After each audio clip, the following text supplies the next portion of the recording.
I still remember the echo of my own footsteps in the hallway that morning. Each one felt like a countdown. My shoes weren't made for this kind of place. The marble floor was too polished, too official, too loud. Every sound in that courthouse seemed to announce my unpreparedness. The hum of fluorescent lights, the shuffle of papers, the muted conversations that died the moment I walked by. I was just another case on the calendar, another name printed in ink at the top of a stack of documents.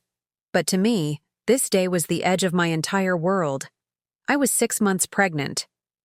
The baby kicked that morning, strong, determined, like a reminder that someone inside me still believed we could survive what was about to happen.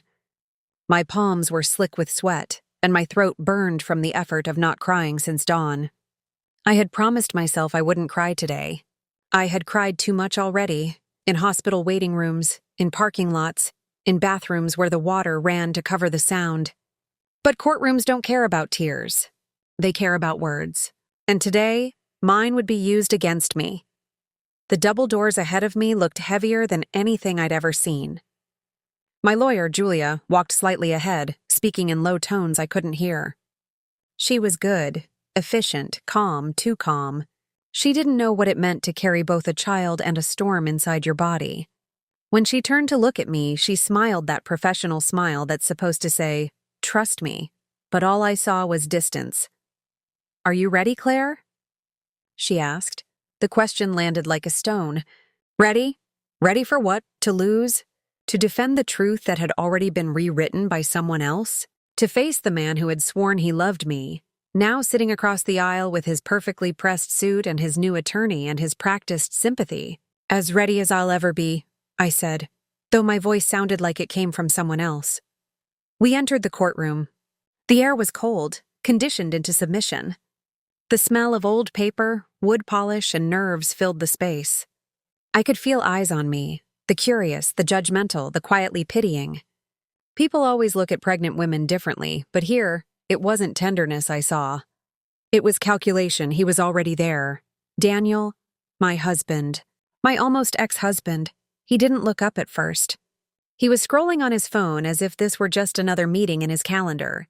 When he finally did look, our eyes met, and the room seemed to shrink. My heart thudded once, hard enough that the baby stirred. His expression was unreadable. He used to look at me with softness. Now, his face was marble. Behind him sat his lawyer. Slick hair, silver tie, that air of quiet superiority that smells like money and certainty. Next to them, Daniel's mother, her hands folded, her lips tight, wearing the same perfume she wore the day she told me I wasn't good enough for her son. The bailiff called the room to order. The sound of chairs, the scrape of heels, and then, "All rise." The judge entered. Judge Raymond, older, kind-eyed in a tired way, the kind of man who'd seen too many broken families try to divide what could never really be split. I stood with effort, one hand instinctively protecting my stomach. The baby shifted again, not a kick, this time a slow turn, like he could feel the tension. My legs trembled slightly, but I stayed upright. "Please be seated," the judge said. The trial began. The words blurred together after that. Legal terms, objections, counterarguments, they all became noise. I watched the people around me talk about my life like it was a math problem, as if there could be a right answer that erased the wrongs that had led us here. Daniel's lawyer spoke first. His voice was smooth, rehearsed, and cold. "Your Honor, we are here today to discuss not only the dissolution of a marriage, but the question of parental fitness." The phrase stung. Parental fitness. As if motherhood could be measured like a blood test, he continued. "My client, Mr. Hale, has concerns about Ms. Hale's emotional stability and her ability to provide a safe environment for the unborn child. My unborn child." As if I were just a vessel, Julia stood immediately. "Objection, Your Honor. My client has no history of instability. She has cooperated fully with every medical and psychological evaluation presented." Judge Raymond nodded mildly. "Sustained. Please keep your statements grounded in evidence." The lawyer smiled slightly, unbothered. "Of course, Your Honor. Evidence is exactly what we have." He clicked a remote. A screen lit up beside the bench, Photos appeared. My stomach clenched. They were of my apartment. The dishes in the sink, laundry piled on the chair, a cracked window that I hadn't been able to afford to fix yet. These were taken by a private investigator hired by Mr. Hale, the lawyer said, his voice measured, almost kind. They show the conditions of the residence where the child will presumably live. I felt heat rise in my face. You broke into my home, I said, my voice shaking. The judge lifted a hand. Ms. Hale, please, we'll have time for your statement. But Daniel's lawyer wasn't finished. My client only seeks to ensure the welfare of his child. You'll also see medical records. He held up a folder. My heart stopped. I knew what that was. My client is aware of Ms. Hale's hospitalization 3 months ago after a fainting episode at her workplace. I closed my eyes. I had been working late that day trying to finish a project before maternity leave. The room had spun. I'd collapsed. The doctor said it was dehydration, stress. But Daniel's lawyer said it differently. Your Honor, we believe this incident raises concerns about Ms. Hale's physical and mental health during pregnancy. Julia rose again, voice sharp now. This is manipulation. Ms. Hale was cleared medically. The incident was a result of overwork, work she was doing to support herself and the baby. The judge's eyes flickered toward me, sympathetic but distant. Noted, the baby moved again as if reacting to the noise. I pressed my hand against my stomach. My breath came shallow. The walls seemed to lean closer, the room's edges fading. Then I saw Daniel. Still expressionless, still calm, but something in his eyes flickered, a brief, uncertain shadow. Guilt? Memory? I couldn't tell. When it was my turn to speak, my legs felt like sand. I stood, gripping the table for balance. Your Honor, I began, I may not have a perfect home, but it's clean. It's safe. I don't have money for nannies or lawyers or investigators, but I have love. I have hope.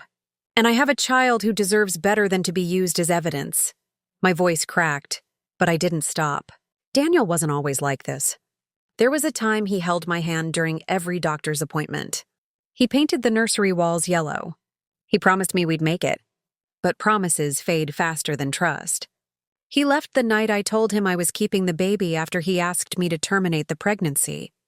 A murmur rippled through the room. Daniel's jaw tightened. His lawyer whispered something to him, but I kept going. I fainted because I was scared, not because I was unfit. Because the person I loved most turned into a stranger. Because I had to be two people, a mother and a fighter, at the same time. By the time I finished, my chest ached. The judge was silent for a long moment. Then softly he said, "Thank you. Ms. Hale, please take a seat." I sat down, dizzy. Julia squeezed my shoulder under the table. The warmth of her hand anchored me for a second. Then came Daniel's testimony. He stood, buttoned his suit, and looked straight ahead. Your Honor, he began, I never wanted this to become a battle. But Claire has been different since the pregnancy. She's emotional. She forgets things. She sends me messages in the middle of the night that don't make sense. I swallowed a gasp. Messages? He nodded, his tone sorrowful. Yes, things like you'll regret leaving or the baby will know what you did. My lawyer objected, but I barely heard her. I hadn't sent those messages. I'd written them. Drafts I never sent. Confessions typed in moments of pain but never delivered. Someone had accessed them. Someone had shown them to him. My stomach twisted. The room blurred again. I reached for the edge of the table. Julia's voice seemed far away. Your Honor, we contest the authenticity of those messages. The judge was saying something, the lawyers talking over each other. My ears rang, then silence. My fingers slipped. My vision tunneled. The baby shifted again, harder this time, desperate. And then everything went black. When I opened my eyes, I was on the floor. Voices above me, distant but urgent. Someone was kneeling beside me, Julia, her voice trembling. She's fainted. Get help. My stomach tightened, a wave of pain rolling through me. I tried to move, to speak, but all I managed was a whisper. The baby, it's okay. Julia said quickly, brushing hair from my face. Stay still. Somewhere nearby, I heard the judge's voice. Clear the courtroom, now. Footsteps, murmurs, panic fading down the corridor. And then, a pause, the sound of paper sliding on the floor. I turned my head slightly. Through the blur, I saw it, a small folded note. Half under the table, written on the paper I had tucked into my coat pocket that morning. It must have fallen when I collapsed. Judge Raymond bent down and picked it up. His brows furrowed as he read it silently. For a moment, no one spoke. Then he looked at Daniel, long, steady, unreadable, and said, Mr. Hale, we'll continue this discussion privately. I think we've all just learned something important. And then I passed out again. The last thing I heard being the sound of the judge's footsteps leaving the bench, and the faint crumple of the note being folded carefully into his pocket.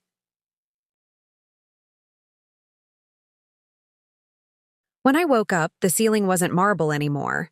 It was white, clean, and humming with fluorescent light. I blinked slowly, my body heavy as if someone had poured sand into my veins. The sterile scent of antiseptic replaced the wood polish and paper of the courtroom. For a moment, I couldn't remember where I was.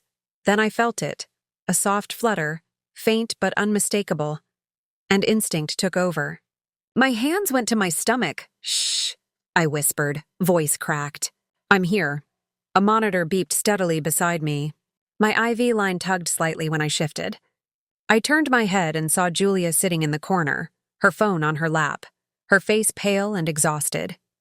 When she saw my eyes open, she stood immediately. Claire? Relief flooded her voice. Thank God. What happened? My throat was dry, the words barely making it out. You fainted. In the middle of your testimony. The paramedics brought you straight here. I tried to sit up, but a nurse appeared out of nowhere, gentle but firm. Easy, sweetheart, just rest. The baby's fine, but you need fluids and calm. The baby's fine. Those 3 words were oxygen. But then the courtroom came rushing back.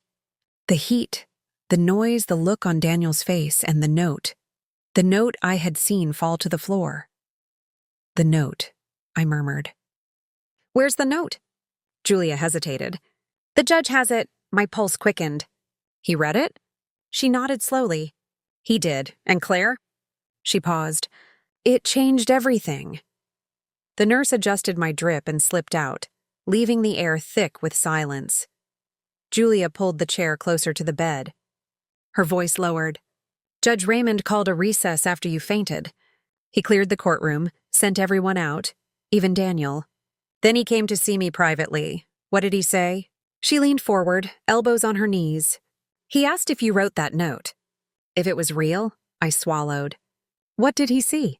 Julia's eyes softened. It was short. Just a few lines. She took a deep breath. It said, If something happens to me, please protect the baby. And tell the truth about what Daniel did. My stomach dropped. I remembered writing those words. Not as a statement, but as a secret.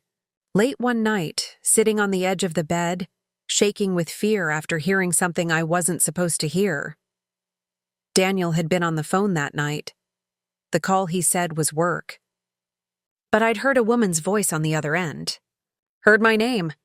Heard the words papers, transfer, and she'll never know. That night I wrote the note, tucked it in my coat pocket, and told myself it was nothing. Just nerves. Just hormones. Did the judge show it to Daniel? I asked quietly. Julia nodded. Yes, and Daniel went pale. He asked for a recess, said he needed to consult with counsel. His lawyer insisted it was irrelevant. But Judge Raymond didn't buy that. He said the note raised serious questions. I exhaled, dizzy with half relief and half fear. He knows. Maybe. Or maybe he just wants to know why a pregnant woman would walk into court with a letter that sounds like a warning. I pressed my palm against my stomach. I didn't mean for anyone to find it. Julia's tone softened. Then tell me, Claire, what did Daniel do? The words sat on my tongue like stones. I don't know everything, I said. Just enough to be afraid. And so I told her. About the night he left. About the papers he kept hidden in his briefcase. About the bank account I discovered accidentally when a payment bounced. About the call I overheard. A woman's voice, not the one he used for work. About how 2 days later the landlord told me the lease was being transferred into his name alone. He was moving everything out from under me, I said, my voice trembling. He didn't want a divorce. He wanted me erased. Julia's face tightened. Claire, you should have told me this sooner. I was scared. He has money, connections. I thought no one would believe me.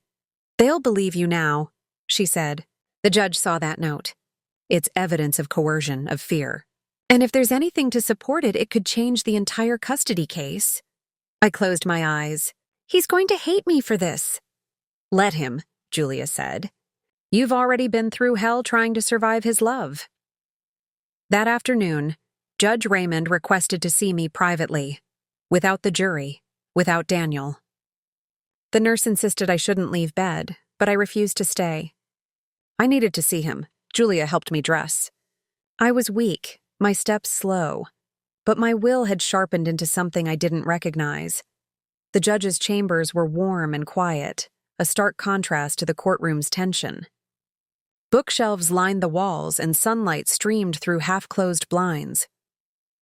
He stood when I entered, his face softer than before. Ms. Hale, please sit. I sat carefully.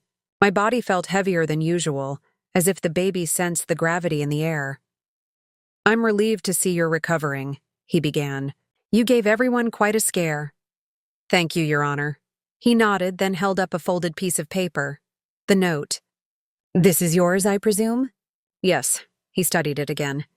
Would you like to tell me what you meant by this? The room was so quiet I could hear my pulse. It was never meant for you or for court.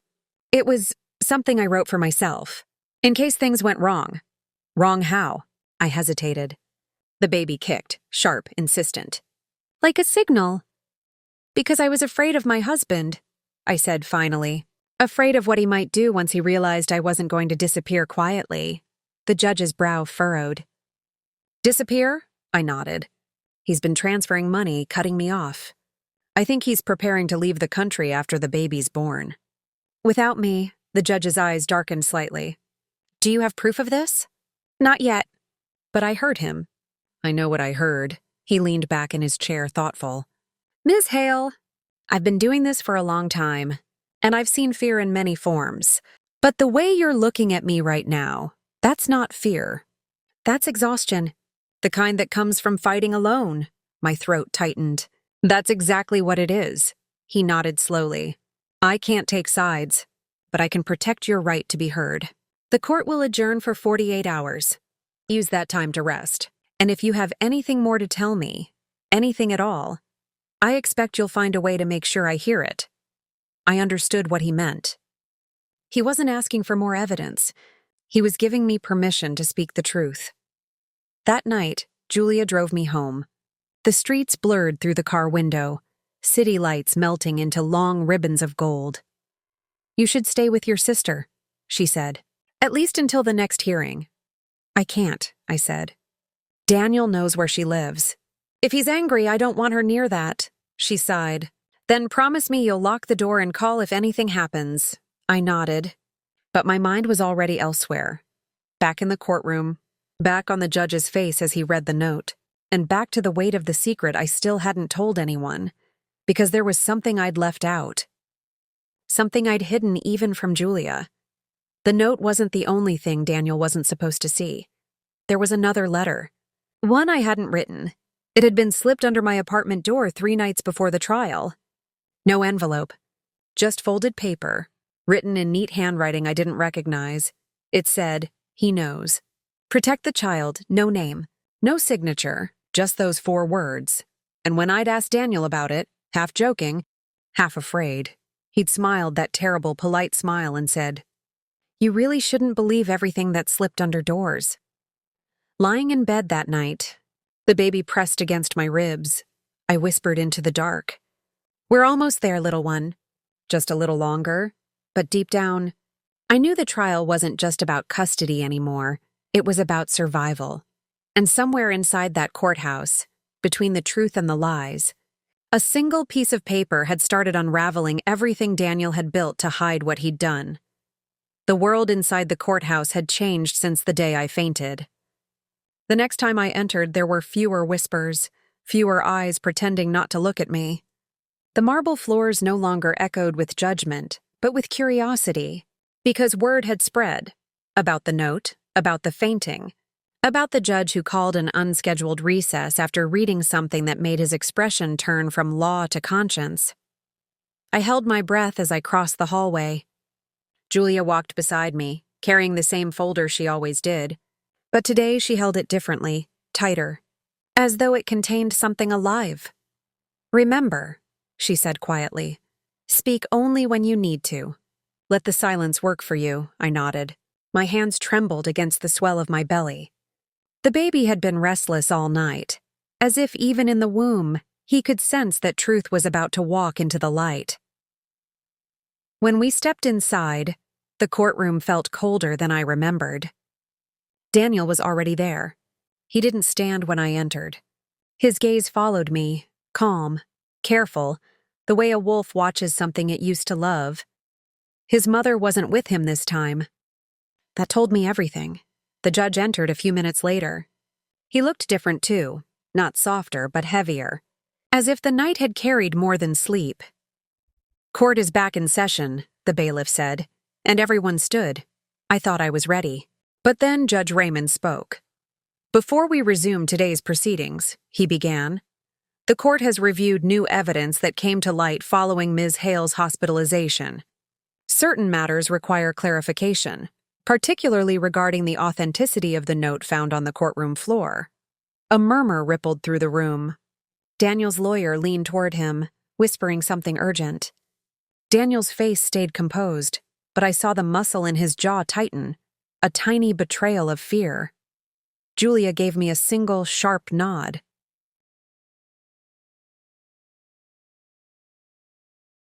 The judge continued. "In addition to Ms. Hale's note, an anonymous letter was delivered to my office yesterday. Its content bears relevance to this case." My heart lurched. Anonymous letter. He knew. I gripped the edge of the table. "The air thinned. The letter," the judge said, "claims that Mr. Hale has been preparing to transfer significant assets offshore, and that he has made arrangements that would effectively exclude his wife and unborn child from all financial and legal rights.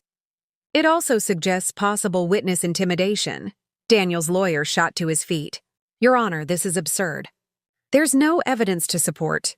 "There will be," the judge interrupted, calm but immovable. "Because I've already requested a forensic review of the bank statements and business filings submitted by Mr. Hale's counsel." Daniel turned to him then, the first real crack in his mask. "Your Honor, No," the judge said sharply. "You will speak when spoken to, Mr. Hale." The room went silent. You could hear the hum of the ceiling lights. "Until this matter is clarified," the judge continued, "custodial considerations are suspended, and I strongly advise both parties to remain in the city until the audit is complete." It was a temporary victory, but it felt like air after drowning. Daniel looked at me then, not with rage, but with disbelief. Like I had ruined something precious, like I had broken his life, but all I did was survive it. After court adjourned, Julia and I stepped outside into the pale morning light. Reporters were already waiting by the steps, cameras ready, but the bailiff guided us through the side exit. My body ached from the weight of both relief and fear. "He's cornered," Julia said as we reached the car. "That's why he looked at you like that. He didn't expect anyone to check." I leaned against the door, breathing hard. "Who sent the letter, Julia?" "The one to the judge?" She hesitated. "We don't know yet. It came without return address, typed, but whoever it was knew details only someone close to him could know." "Someone close?" I repeated softly. My mind flashed back to Daniel's house, his office, the papers I wasn't allowed to touch, the voice on the phone, the woman who said my name. For the first time, a thought surfaced that I hadn't dared entertain before. What if the person warning me wasn't a stranger? What if it was her? That evening, I went home to an apartment that felt different now. Smaller, quieter, more fragile. The baby kicked when I lay down, a steady rhythm against my ribs. I whispered to him, "We're safe, just for tonight." But deep down, I knew safety had never been permanent for women like me. Women who knew too much about silence, too much about pretending. I got up, restless, and went to the drawer where I kept everything I was too afraid to throw away. Ultrasound photos, court documents, receipts. And there, tucked in the back, was another piece of paper I'd forgotten. A receipt. From a bank I didn't recognize. Daniel's name. A date from 3 weeks ago. And a transaction for an account overseas. I stared at it, my heart pounding. I hadn't noticed it before because it was attached to a letter about utilities. But now that I saw it, everything the judge had said made sense. I called Julia immediately. "I found proof," I said, breathless. "Text me a picture. Now." I did. 10 seconds later, she replied, "Do not call him. Do not confront him. I'll bring this straight to the judge in the morning," but it was already too late for that. Because 5 minutes later, someone knocked on my door. At first, I thought it was Julia. She lived only a few blocks away. But when I looked through the peephole, my breath froze. Daniel. He stood there, his expression calm, one hand in his pocket, the other holding something small, a folded piece of paper. "Claire," he said through the door, voice smooth. "Please, we need to talk." My hand shook on the handle. "There's nothing left to talk about. I just want to understand," he said. "Why you're doing this. You know I'd never hurt you. Then why did you send someone to follow me?" Silence. Then a quiet sigh. "You shouldn't believe everything you hear." I stepped back from the door. "You mean the truth?" "Open it," he said softly. "Please. Just for a minute." I didn't. I couldn't. He slid the folded paper under the door instead.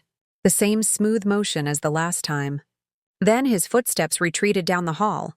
I stood there for a long moment, staring at it. When I finally picked it up, my stomach turned. It wasn't typed this time. It was handwritten, in his handwriting, and it said, "You think he believes you now, but he won't when he learns what you're hiding." I didn't sleep that night. The shadows in the apartment stretched longer than usual. I sat on the couch, the letter on the table, the baby shifting restlessly inside me. He knows. He always knew. But what did he mean? What I'm hiding? I replayed every moment, every lie I'd told to protect myself. Then I remembered the day I fainted. The confusion, the noise, the fall. And the one thing I'd forgotten until that very moment. The note that the judge had read wasn't the only thing that fell from my coat. There had been something else. A small flash drive, one that had been in my pocket the night I overheard Daniel's call. One that contained the audio I had recorded without meaning to, the voice of the woman he was talking to. And if Daniel remembered that too, then he wasn't just afraid of losing custody, he was afraid of exposure. The next morning, I was back in the courthouse. Not as a victim, not as a defendant, but as someone who finally had proof.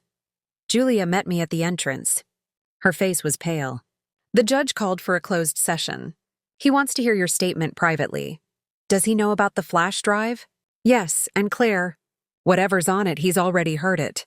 My knees went weak. "How?" She looked at me, steady and solemn. "Because the judge found it on the courtroom floor, the same day you fainted." When we entered his chambers again, the air was still.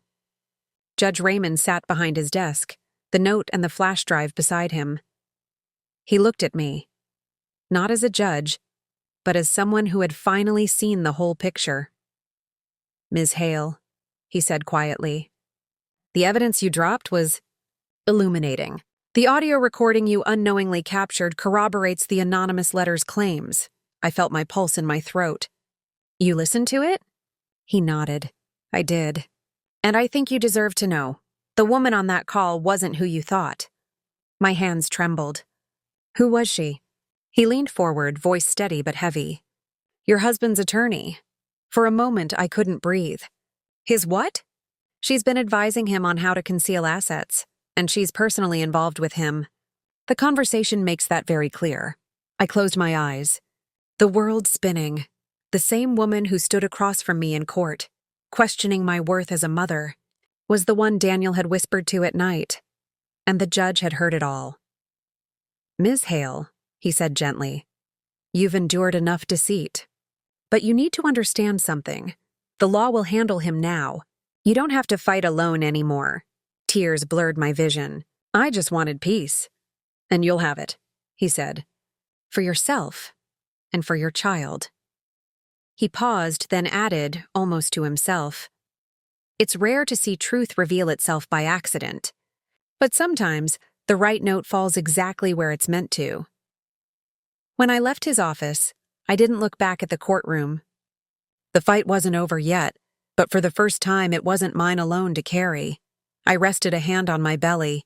The baby kicked, strong, steady, alive, and I whispered, "We did it, little one." They finally heard us. When I returned to court the next morning, the air itself seemed different, charged, waiting.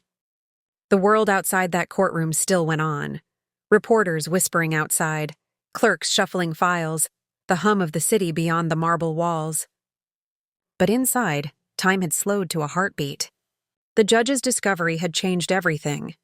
Julia walked beside me in silence, her heels clicking with the quiet certainty of someone who knows she's holding a winning card, but also understands that victory still hurts.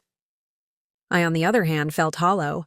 The revelation of Daniel's affair, the lies, the betrayal, it was all too large to process. When I entered the courtroom, I didn't look at him. I couldn't, but I could feel him looking at me, that restless, calculated stare that had once made me feel chosen and now made my skin crawl. He sat beside his attorney, or rather, what was left of her. Because now everyone in the room knew. The secret between them was out. And secrets, once exposed to daylight, stop protecting the people who made them. Her posture was different today. She didn't lean toward him. She didn't whisper. She just sat there, lips tight, hands trembling slightly around her pen. Shame, I thought. Or fear. The judge entered. "All rise." We did. When he sat, the silence that followed was thick enough to choke on. "Mr. Hale," Judge Raymond said, his tone steady but carrying weight. "Before we proceed with custody matters, there are other issues to address, specifically the matter of perjury, concealment of financial assets, and misconduct by counsel." Daniel's lawyer flinched. He turned toward her, whispering something harsh. She didn't respond. "I remind both parties," the judge continued, "that this court operates on evidence, not manipulation. And it seems we now have plenty of both." Julia stood.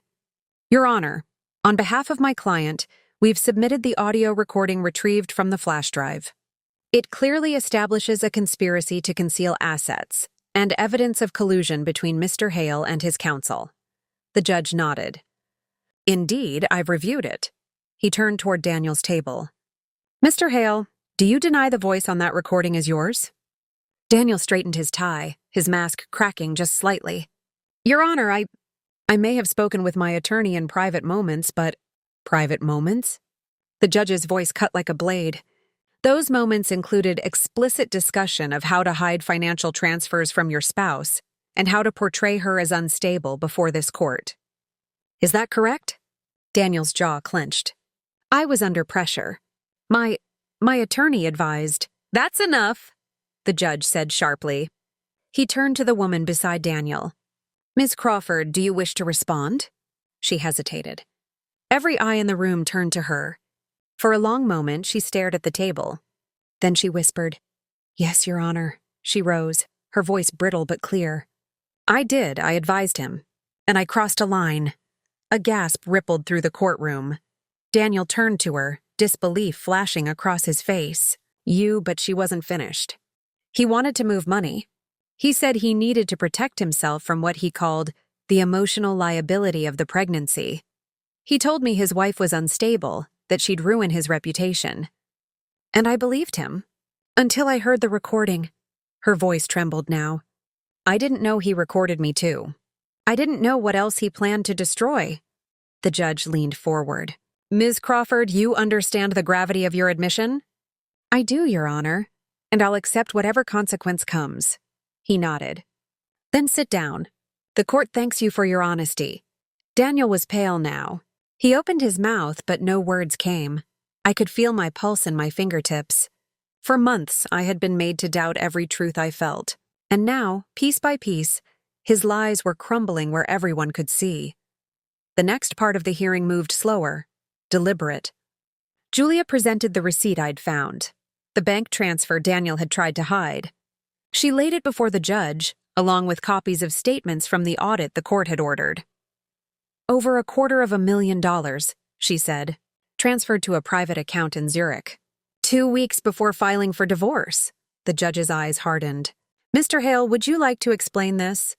Daniel's voice when it came was low. It was an investment. Julia didn't let him finish.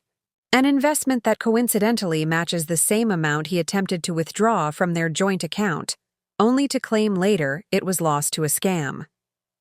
Convenient, isn't it? The courtroom stirred again. Even the bailiff shifted slightly, his eyes narrowing. The judge tapped his pen once, sharply. Mr. Hale, I've seen greed before, but rarely this carefully dressed. You lied to this court, to your counsel, and to the woman carrying your child. Daniel's composure finally cracked. He slammed a hand on the table. She's lying. She's always been unstable. Enough! The judge thundered, his voice shaking the air. Do not raise your voice to this court, or to the mother of your child. The sound of his gavel echoed like thunder. Daniel froze. The room held its breath. For a moment, even he seemed to realize that the performance was over, that the charm, the control, the manipulation had all slipped through his fingers. The judge leaned forward. You may think money buys truth, Mr. Hale. It doesn't. It only rents silence, until someone refuses to keep quiet. I didn't mean to cry then. But the tears came anyway. Not from pain, not even relief, but from the sheer exhaustion of being believed at last. Julia reached for my hand under the table, squeezing once. You did it, she whispered. He's finished, but Daniel wasn't done. When the judge called for a short recess, he stood abruptly. The bailiff moved toward him, but he raised his hands in mock surrender. I just need a minute, he said. Just a minute with her. The judge hesitated. You will speak under supervision, he nodded. Of course. They let him approach, just close enough that I could see the sweat on his forehead, the panic hidden behind his forced calm. He leaned forward, voice low. You think this ends here? I didn't flinch. It already has. He smiled. That same cold, beautiful smile that once made me believe he was kind. You don't know what you've started. Maybe not, I said softly. But you taught me how to finish. He stared at me for a long moment, his mask fully gone now. Then the bailiff stepped closer, and he turned away. I exhaled, slow and steady. When the recess ended, the courtroom was quieter. The judge spoke again, his tone final. Given the evidence presented, I am ordering an immediate injunction on all of Mr. Hale's assets. Custody will remain solely with Ms. Hale until the conclusion of criminal review. Furthermore, this court recommends formal investigation into both Mr. Hale's conduct and that of his counsel. The gavel fell one last time. The sound didn't echo like thunder anymore. It sounded like closure. Outside, the sky was gray but gentle, the kind of sky that promises rain but not storms. Reporters swarmed at the steps, but Julia shielded me with her coat. We'll make a statement later, she said. I nodded numbly. The adrenaline was fading. My body ached, my heart heavier than ever, but something new had taken root beneath the exhaustion. Peace. Not triumph, not vengeance. Just the quiet, sacred peace that comes when truth finally finds air. We reached the car. Julia opened the door for me, but I paused. Across the street, a little girl was drawing on the sidewalk with pink chalk. Her mother stood nearby, smiling, one hand resting protectively on her shoulder. The sight hit me harder than I expected. My throat tightened. "Let's go home," I whispered. As the car pulled away, I pressed my hand against my belly. The baby kicked once, firm, steady, like a heartbeat against my palm. "You did this," I murmured. "You kept me standing." I closed my eyes, letting the rhythm of the city fade behind me. For months, the trial had been about proving I wasn't broken. But maybe I never was. Maybe I had just been waiting for the moment when the world stopped asking me to defend my worth. And that moment, finally, had come. The rain began just before dawn, soft at first, then steady, like the sky itself was washing the courthouse clean. I watched it through the hospital window, my hand resting on the gentle curve of my belly, tracing the rhythm of the drops against the glass. The baby was quiet that morning. Maybe he knew what I didn't yet, that something was finally ending. The trial had lasted months, but the silence after the verdict felt heavier than the noise ever did. The day before, Judge Raymond had read his written decision aloud, calm, precise, unshakable. I could still hear the words in my head. Custody of the unborn child will be granted solely to Ms. Hale. All assets concealed by Mr. Hale are to be returned to joint marital property for the purpose of child support. Due to the misconduct of counsel and evidence of perjury, this court recommends criminal proceedings. When the gavel struck for the final time, I didn't feel victory. I felt weight leave my body. The kind of weight that years of gaslighting and fear had turned into something invisible but permanent. Daniel hadn't looked at me when they escorted him out.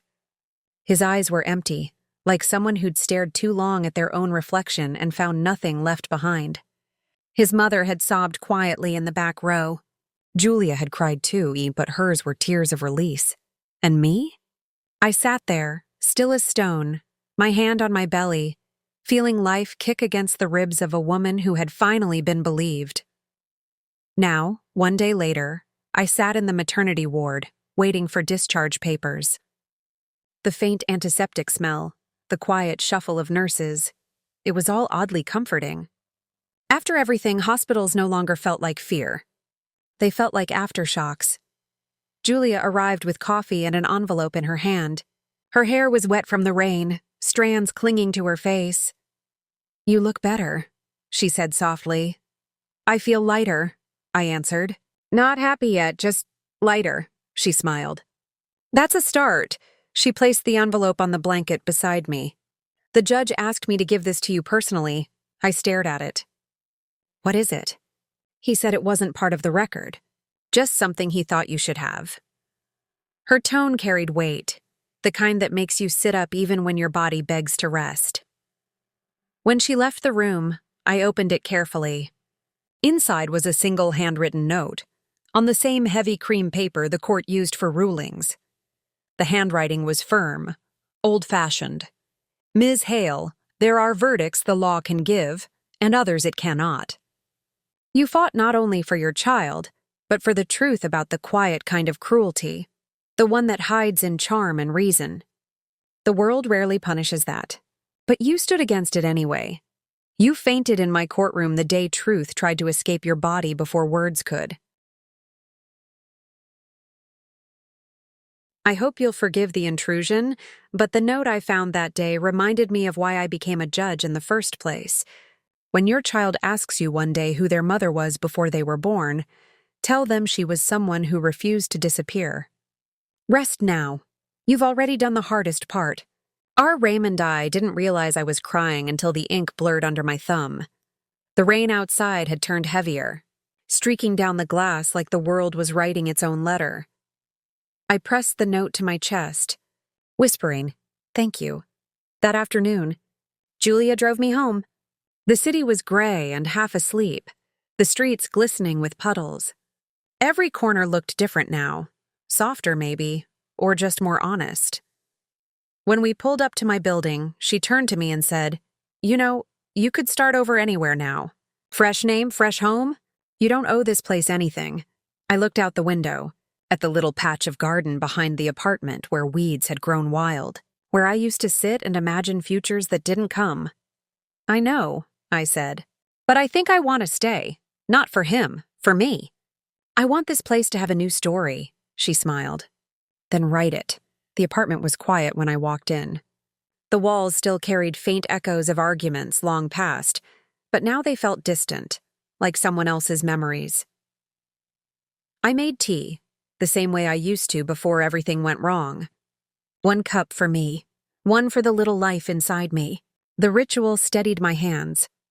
On the kitchen counter sat the framed photo from before the trial, Daniel and me, smiling at a world that hadn't yet asked us to tell the truth. I picked it up, studied it for a long time, and then, gently, I placed it face down in the drawer. Then I reached for the small wooden box I kept hidden under the sink. Inside were all the things I thought I'd lost. The sonogram, the old wedding band, the chalk I'd once used to write baby names on the bathroom mirror. I added the judge's letter to it, because it belonged there, a relic of both ruin and redemption. The weeks passed quietly. No more courtrooms, no more lawyers, just mornings and rain and the slow, rhythmic waiting of pregnancy. I began to paint again. Not professionally, just small things. Circles, skies, doorways. I painted one for the baby's room, a tiny blue door in the middle of a white wall, with light spilling through the cracks. I didn't know why, but it felt right. Every night before bed, I whispered to the child inside me, "You came from noise, but you will live in quiet." The day labor began was gray again, the kind of morning where the city hides behind fog. The pain started soft and grew steady, like the heartbeat of a new beginning. When they placed him in my arms hours later, he was smaller than I imagined, but heavier too, not in weight, but in meaning. He opened his eyes, and for a second, I could swear he looked right through me, as if he knew the whole story already. I held him close and whispered, "You're safe. We're safe." And for the first time in a long, long time, I meant it. A week later, a small parcel arrived with no return address. Inside was a folded legal document, the final closing of the case. At the bottom, under the judge's signature, was a handwritten postscript. Justice isn't what the law gives. It's what truth leaves behind. Underneath, another line, not from the judge's hand, but typed in plain font, a standard office note. Case closed. Custody, sole. I sat there for a long time, my son sleeping beside me, his tiny breath syncing with the rhythm of rain against the window. The world outside still spun. The same streets, the same noise, the same indifferent sky. But inside, everything was still. No more hearings. No more evidence. No more proving that love wasn't madness. Just me and him, 2 witnesses of what endurance can look like when the truth finally stands up on its own. I kissed his forehead and whispered, "You're the verdict that mattered." Outside, the rain began again, soft and cleansing, tapping on the glass like someone signing their name at the end of a letter.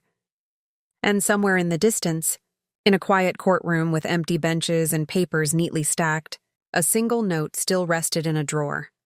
The one that had started it all. The one that fell when the world thought I was broken. The one that saved us both.